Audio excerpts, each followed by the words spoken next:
Sound take 7 action. कलम से कुछ दिक्कत है, इसीलिए तेजस्वी जी हमेशा कहते हैं ये हाथों में तलवार देना चाहते हैं, कलम नहीं। कलम पर ही जीएसटी बढ़ाया गया, आप देखिए 12 से 18 कर दिया गया। कहे किताबों पर हम जीएसटी घटा रहे 5% कर दिए, पर पन्नों पर जीएसटी बढ़ा दिया, मतलब मिला जुला के तो वही कर दिए। सीमेंट कंपनीज पे मैं बता रही हूँ 10 दिन पहले उतना ही प्रतिशत दाम बढ़ाया गया है जितना अभी घटाया गया है। सीमेंट कंपनी को कैसे पता चला कि इतना ही? जल्दी टाइम बहुत कम है। हम करते हैं प्रबंध, आप चिंता। इनको ये भी नहीं पता है, मैं बता दूं, मैंने कहा 400 ऐसे आइटम्स हैं जहां जीएसटी की दर को घटाया गया है। मेडिसिन, लाइफ सेविंग ड्रग्स पे घट गया है, मेडिकल डिवाइसेस पे घटा है, लाइफ इंश्योरेंस, हेल्थ इंश्योरेंस पे घटा है, टूथपेस्ट, सोप सब पे घटा है।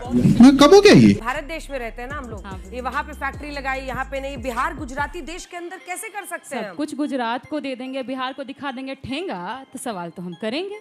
प्रति लाख व्यक्ति गुजरात में 11 किलोमीटर सड़क है, बिहार में 5.2। 47 लाख करोड़ का एमओयू साइन करवाया मोदी जी ने वाइब्रेंट गुजरात में, गुजरात के साथ, बिहारी के लिए 0। उसके अलावा अभी बोल रहे थे कि गुजराती से दिक्कत है। अरे भैया, आपके जो प्रदेश महामंत्री जिनको बना है ना, भिखूभाई दलसानिया, जो अमित शाह को वोट दिए थे लोकसभा चुनाव में, उनको बिहार का वोटर बनवा दिए हैं ये लोग। और इंटरेस्टिंग तो ये है, वोटर लिस्ट में उनका नाम बिहार में गुजराती में लिखा है। कौन भी ये लोग गुजराती लिखता है भाई? कौन भी ये लोग गुजराती बोलता है? सवाल तो पूछेंगे। अरे देवा।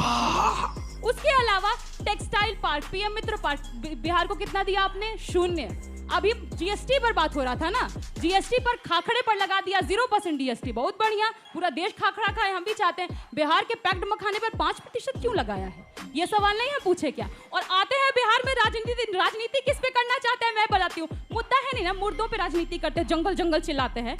अभी आए थे प्रधानमंत्री जी, वहां विदेश में हंसी ठिठोली ही कर रहे हैं, और यहाँ आते हैं रोना, आंसू बहा रहे थे। आंसू बहाएंगे, कैसे आंसू बहाते हैं भाई? ये सवाल हम करते हैं कि गाली देना किसने सिखाया? सबसे पहले ये खुद पहली प्रति दिखा रही हूँ, क्योंकि I have come with every proof. पहला प्रति है कि इनका जो प्रदेश अध्यक्ष है हिमाचल का, सतपाल सिंह सत्ती, भरे मंच से गाली देता है राहुल गांधी जी की मां को। दूसरा है प्रदेश अध्यक्ष, दूसरे है बिहार के दिलीप जायसवाल जी, सब तो एक पर एक हैं। शर्म करो शर्म। वो कहते हैं 50 गाली एक साथ राहुल जी को दे सकते हैं, हमारे पास गालियों की डिक्शनरी है। इनके उप मुख्यमंत्री बिहार के सम्राट चौधरी कहते हैं गाली दे दे करके ही तो हम नेता बन गए लालू जी को।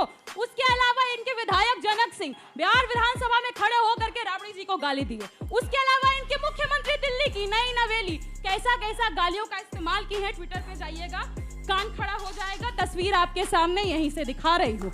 और खुद प्रधानमंत्री मोदी जी, वाह वाह वाह, प्रधानमंत्री है देश के, प्रधानमंत्री जी ने कैसी कैसी भाषा का इस्तेमाल किया, मिक्स्ड ब्रीड बोला। आपकी माँ देश की माँ, राहुल जी की माँ देश की माँ नहीं है क्या? अरे प्रियंका भारती जी, राहुल गांधी जी की माँ देश का माँ अगर होती तो मोदी जी सोनिया जी को जर्सी गाय नहीं बोलता। तो चलिए दोस्तों, आप लोग वीडियो को आगे और देखिए। राबड़ी जी की माँ देश की माँ नहीं है क्या? ये माँ कौन सी माँ है? जिस व्यक्ति के साथ आप देख रहे हैं ना मोदी जी को, ये नया नवेला उनका चहेता है। ये व्यक्ति बोलता है देश की हर दलित महिला को ये सुनना चाहिए। ये व्यक्ति लिखता है अपने अकाउंट से कि इस दलित महिला को सारिका पासवान का साड़ी साया खोल के रोड पर नग्न घुमाया जाएगा, और इसके सामने प्रधानमंत्री खड़े हैं। देश आज शर्मसार है अंजना जी, शर्म आ गई। क्योंकि ऐसे प्रधानमंत्री जी पता है क्या बन गए हैं? HOD बन गए, हेड ऑफ डिपार्टमेंट। किस चीज की? गालियों की, संस्कृति की। और आज गौरी लंकेश जी कर लिए, वापस आज के विषय पर आते हैं। बस एक लाइन, आज गौरी लंकेश जी की पुण्यतिथि है, जिनको गोली मार दी गई थी। कौन लोग थे हम जानते हैं। उसको गाली देने वाले लोगों को प्रधानमंत्री जी फॉलो करते हैं। क्या ये सही है? एक सवाल बस देश से पूछना चाहूंगी, हम किसको फॉलो करते हैं? हम उसको फॉलो करते हैं जिसकी लिखावट पसंद हो, जो हमें पसंद हो। प्रधानमंत्री जी गालीबाजों को एंटरटेन कर रहे हैं या गालीबाजों को? ये सवाल अब ऐसा इतना छोटा पहले कभी नहीं हुआ होगा। लेकिन सवाल है कि अब गुजरात पर हम लोग चर्चा आज करना चाह रहे थे, लेकिन अब लग रहा है कि गाली वाले पिच पे वो बैटिंग करने के लिए उतर रहे हैं। देखिए अंजना जी, ये जिस तरह से बता रही हैं, दलित बिहार के नहीं पूरे देश के सबसे बड़े नेता दलित के आदरणीय चिराग पासवान जी की माता जी को इन्हीं के नेता मंच पर जब थे तो उनकी मां को गाली दी गई थी। उस पर एक लाइन सॉरी राष्ट्रीय जनता दल के लोगों ने नहीं बोला। और गुजराती, बिहारी, हरियाणा, बंगाल, ये क्या है?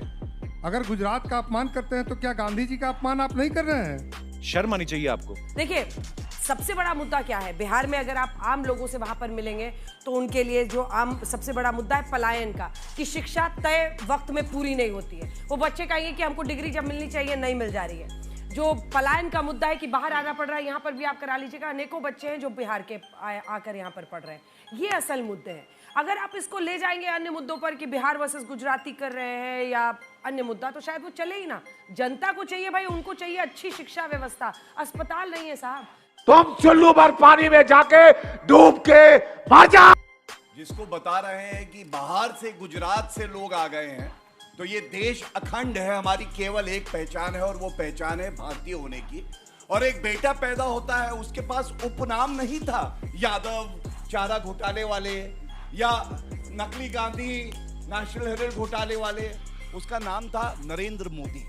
अपनी मेहनत से, अपनी कर्तव्य परायणता से वो देश के शीर्ष संवैधानिक पद पे पहुंचता है और पूरा देश कहता है कि ये हमारा बेटा है, भारत माँ का बेटा है, और उसने पूरे भारत को अपना परिवार समझा।